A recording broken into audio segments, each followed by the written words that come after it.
Welcome to the Sourcing Hero podcast, produced by Una, a group purchasing organization that empowers sourcing heroes, and Art of Procurement, the world's largest procurement podcast network. I'm your host, Kelly Barner. The goal of the Sourcing Hero podcast is to capture the epic stories of people who are rising up and beating the odds to create exceptional value within procurement, directly from those heroes themselves. Today, my guest here on the Sourcing Hero podcast is Richard Beaumont. Richard is the founder of Eruditic, a professional training and coaching organization, and he's also the co-host of the Procurement and Finance Coffee Break on YouTube. So, Richard, thank you so much for being here today. I'm delighted to be here. One of the things we love, and we've gotten to do this a few times in the past, it's always fantastic having another podcaster on the podcast. Because I would be willing to bet that between you and I, we could literally talk without a plan for 2 hours if we needed to, just to keep things rolling.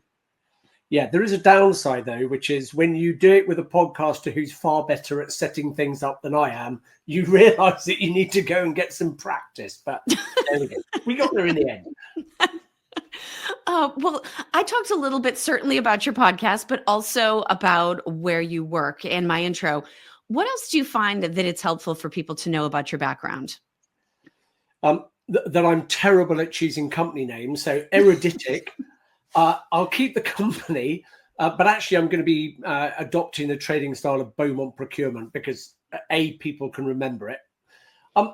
For me, I think my background is I suppose a little bit different. I did a long time as an army officer, 14 years, and I think, you know, in terms of some of the things we're going to talk about today, the lessons of leadership from that have actually been, you know, like an interesting backdrop to a career that I've worked as a CPO. I worked for McKinsey a little bit. I hate PowerPoint. I've worked as a managing director in financial services. I've done startups in learning and development. And I think the two things that come away are, as I said, leadership, but also I kind of like to keep on my toes and try different things all the time. And that, for me, is something I hope I continue to do for the foreseeable future. Excellent. Well, I'm sure we're going to have an opportunity to get into more of all of that today. But where I actually want to start, it's sort of an interesting pivot because you set that up around leadership lessons.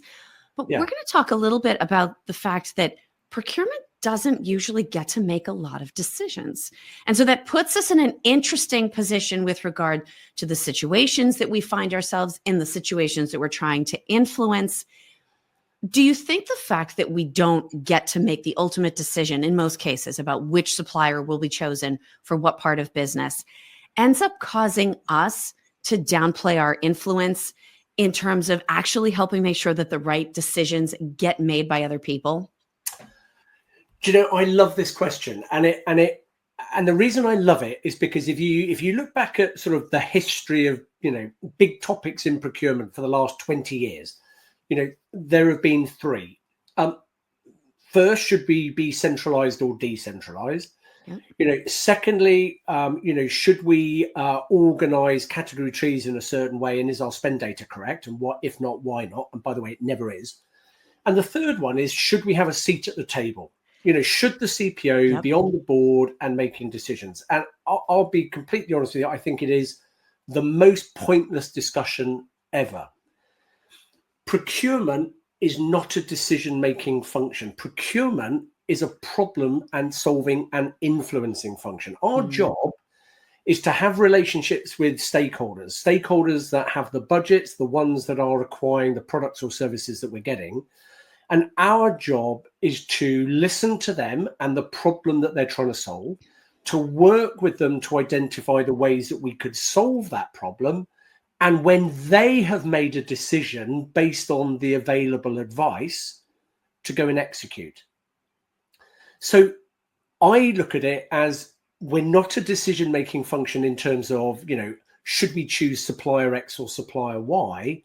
It's our job to provide the level playing field and the advice to make sure that our stakeholders make the right decision.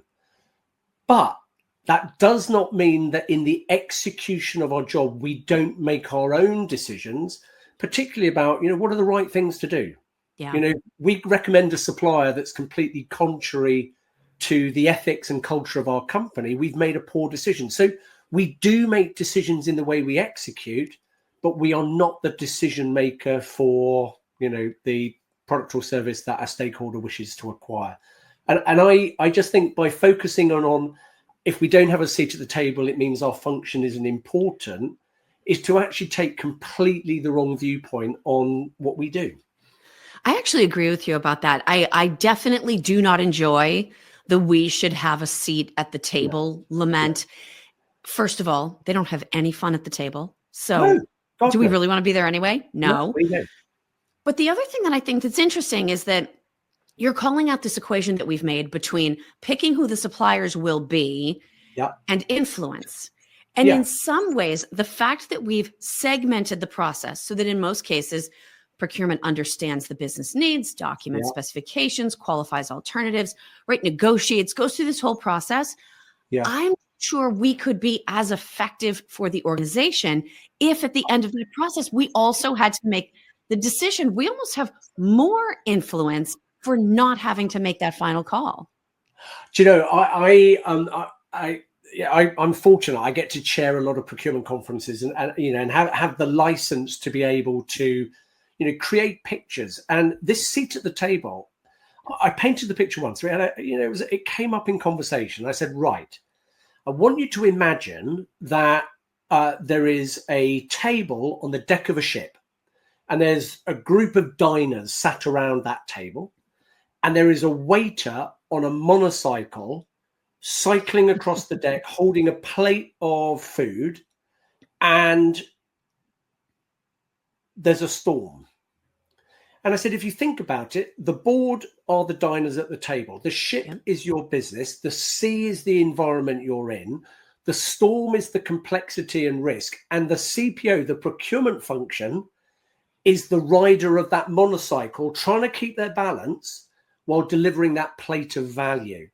Yeah. And to me, it is far more fun to be the function riding the bike, delivering the value in that sea of complexity, than to be sat at the table trying to hold the food down. And I just think if we imagine that scenario, we can actually recognize that what we do is pretty cool. Yeah. And our success comes from the relationship that we have with our stakeholders and the extent to which they trust us and invite us into that problem-solving discussion. That, for me, is what makes a difference for procurement.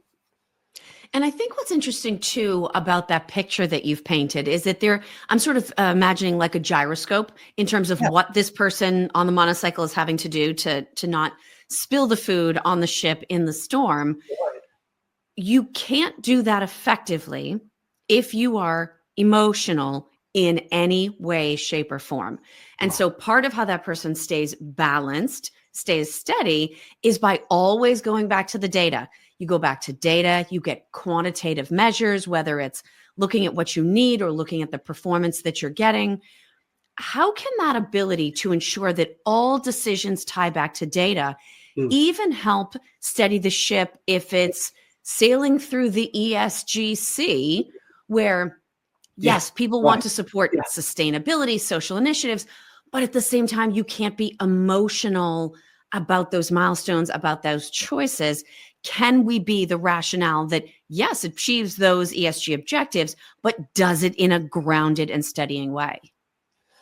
Sure, that's a great question. And I love this, this idea of a gyroscope. A gyroscope, if you think about it, is the systems, the processes, the training, the experience that actually help it to be easier to ride that monocycle. But things happen, right?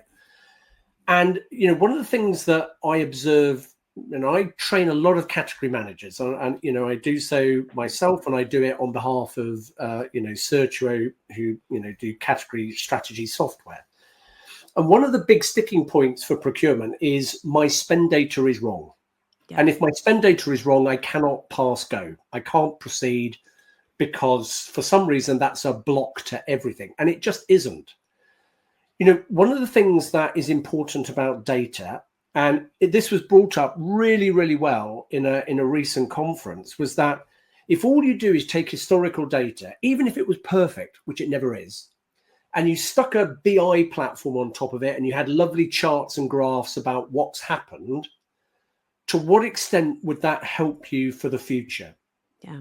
And the answer is it wouldn't, because if you're sailing that ship and you're looking at the data and the data says, well, the weather's lovely, it's a steady 15-knot wind, the sea is calm, we can put out full sail and the Genoa and we can make great progress, because that's what the BI is saying. Yeah.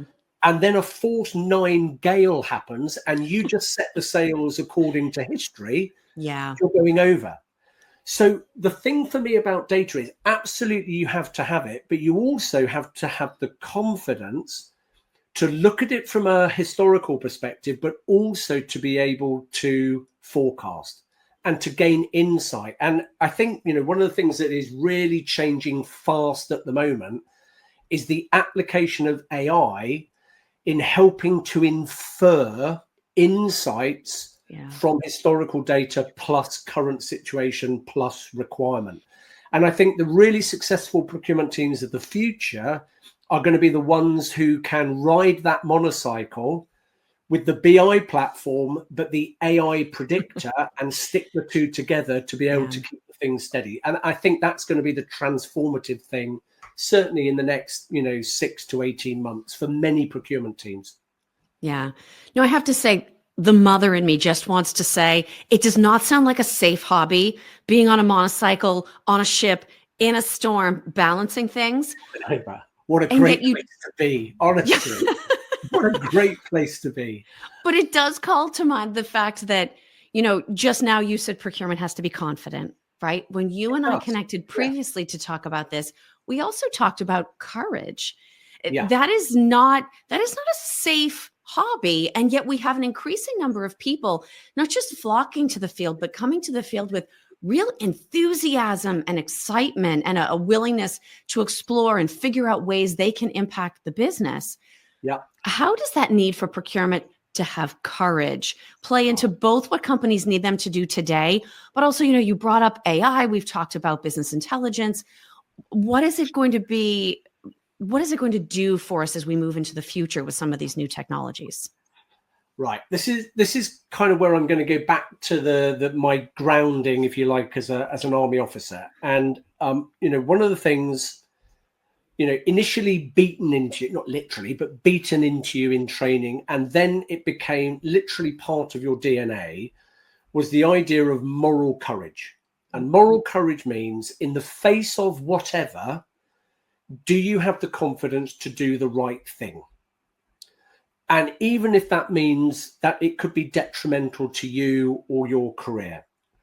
And, as a simple example, in procurement, having moral courage is when your entire company, in its annual reports, in its board statements, has said sustainability is our number one priority, and a stakeholder is telling you to make a decision that is catastrophic from a sustainability point of view, but is very focused on cost. Do you have the courage to say no? Yeah. And if that stakeholder proceeds, do you have the courage to call it out? And I believe that any individual, let alone a leader, but it's absolutely imperative in a leader, must demonstrate moral courage, that ability to do the right thing. I think the second angle is tied to leadership. And this is where, as a, not just as a CPO, but I'll use the CPO as an example. Again, conference this week, there was a wonderful term that came up, psychological safety. And it was in the context of how do you ensure that your team feels safe to be able to do the right thing, to be able to take appropriate risk, and to be able to take a chance on innovation. And I believe that any leader's main obligation to their team is creating the conditions in which people feel safe to ride that monocycle on the deck of a ship, to try a new piece of technology to see if it works, to take a risk on a new supplier, which maybe hasn't got 3 years of trading history, but looks like it could really be transformative in terms of supply chain.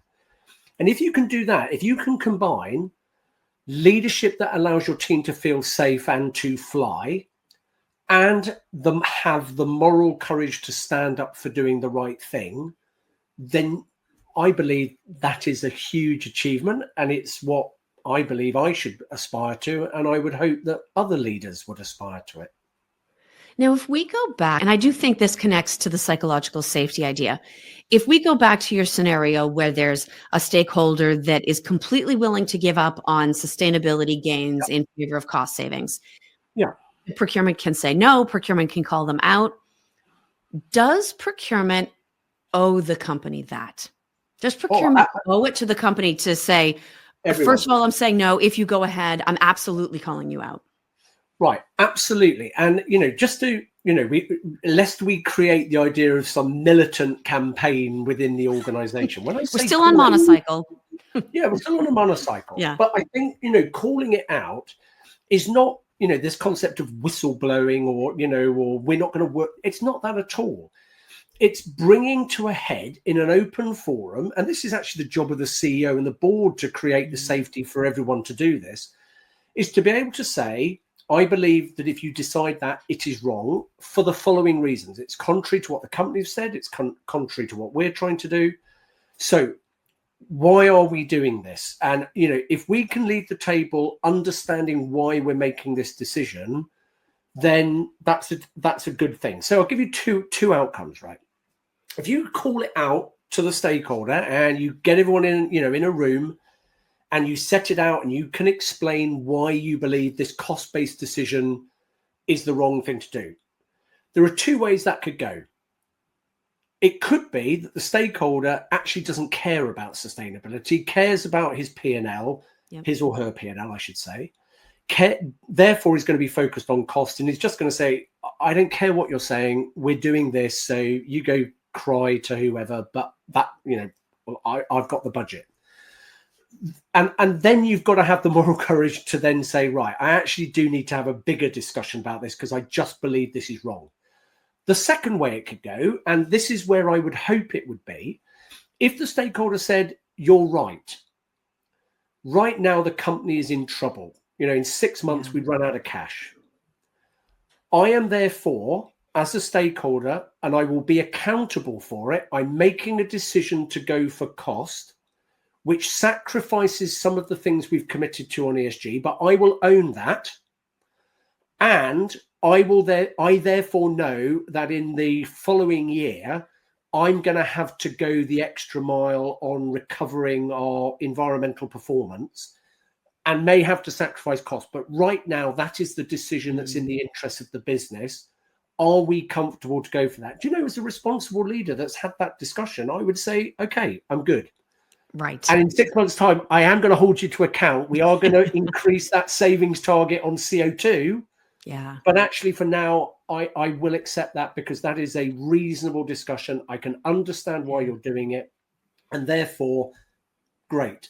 And the big difference between those two things is that the latter indicates that you have built the right relationship with your stakeholder where they trust you with the fact they're having to make a difficult choice for a real business reason. Now, one last question I want to ask you about this scenario on our ship in the storm. So procurement's on the monocycle, balancing all the things. The storm is there. The board is sitting at the table having their lunch. Yeah. Procurement does such an amazing job that somebody at the table says, why don't you come sit down and join us for lunch? Oh, you go. Of course you would. I mean, at the end of the day, if a colleague, friend, acquaintance said, come for lunch, it's just plain rude to say no. But there's a big difference to demanding a seat at the table than being offered one on the basis of performance. So it's not this isn't, some kind of, churlish, I rejected out of principle. It's don't focus on that. Exactly as you say, focus on being a brilliant monocycle rider. And if that recognition means that you're there, great. If you ask me personally, it's the last place on the planet I want to sit. I'm quite happy reporting to the CFO or whoever. I've reported to lots of different people, but the CFO, I'm cool. It lines up on sustainability reporting. It lines up on saving. Great job. You have the nightmare of the board meetings, I will just continue to do a great job. And I know you're going to represent me because I've got a great relationship. And that to me is a far better place to be. Yeah. So as we start to wind this down, Richard, we have a tradition here at the Sourcing Hero. Oh, all right. I'm going to give you 2 questions. Okay. You can pick either one. And Right. to this day, I have not heard a wrong answer. Okay. So your choices are, what does the idea of a sourcing hero mean to you? Or what do you think heroism looks like in a business context?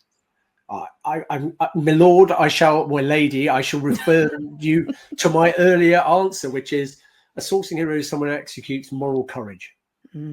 Moral courage. And I would always answer, if you can do the right thing, even amidst chaos, then that is what a true hero looks like in any context.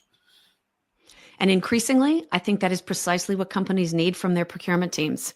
One of the phrases I, more often than I should need to, repeat to myself is, in the midst of chaos, be the calm. If procurement can be that calm in the midst of chaos, everyone, including procurement, is better off for it. I could not agree more. Awesome. Well, Richard, I really appreciate you being here. Hopefully the ship is now sailing into calmer seas and sunnier skies.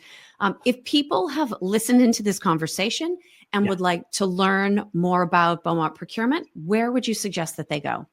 Find me on LinkedIn. One day you'll be able to find me on beaumontprocurement.com. It is there, but it's just starting. But actually, to be honest, to start a conversation, I just think LinkedIn is the best place to find it. I'm Richard Beaumont. You'll find me. Perfect. Richard, thank you so much. Jacket. There we go. Look for the tweed jacket. You're in the right place. The tweed jacket. It's the picture. Thank you so much. Oh, you're very welcome. Lovely to see you, Kelly, and have a great rest of the week. Thank you for listening to this episode of the Sourcing Hero podcast. Join us again next time for more true stories of sourcing and business heroism performed by your colleagues and peers. Look for the Sourcing Hero wherever you get your podcasts, and don't forget to subscribe. Finally, don't forget, sourcing heroism is taking place all around us every day. Keep your eyes open and you're bound to see it. Until next time, I'm your host, Kelly Barner. Stay well and always remember that you can be a hero too.